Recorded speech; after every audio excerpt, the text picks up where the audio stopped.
రావాలి. కానీ ఆంధ్రప్రదేశ్ ఇప్పటికే 657 వాడేసింది. 666లో 657 టీఎంసీలు వాడింది. ఇక ఆంధ్రప్రదేశ్కు ఉన్న హక్కు ఎంత? ఇంకా 9, కేవలం 9 టీఎంసీలే. కానీ ఇవాళ కూడా సాగర్ కుడి కాలువలో 10,000 క్యూసెక్కులు పోతున్నాయి, ముచ్చమర్రిలో పోతున్నాయి, పోతిరెడ్డిపాడులో పోతున్నాయి.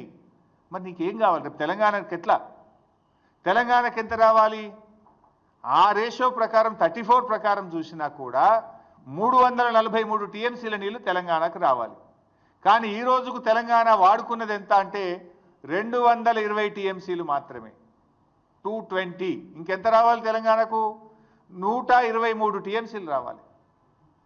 123 టీఎంసీలు తెలంగాణకు రావాలి, ఆంధ్రాకు రావాల్సింది 9.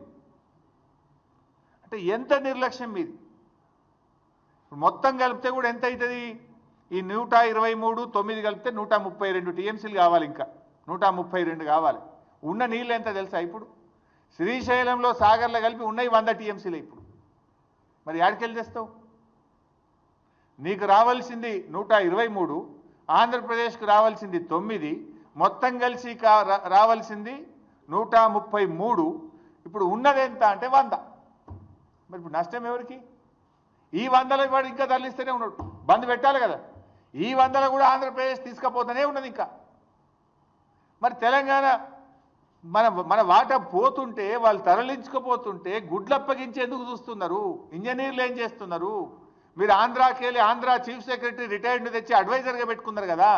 అడ్వైజర్ ఏం చేస్తుండు? ఈఎన్సీలు ఏం చేస్తుండు? నీటిపారుదల శాఖ మంత్రి ఏం చేస్తుండు? ముఖ్యమంత్రి ఏం చేస్తున్నాడు?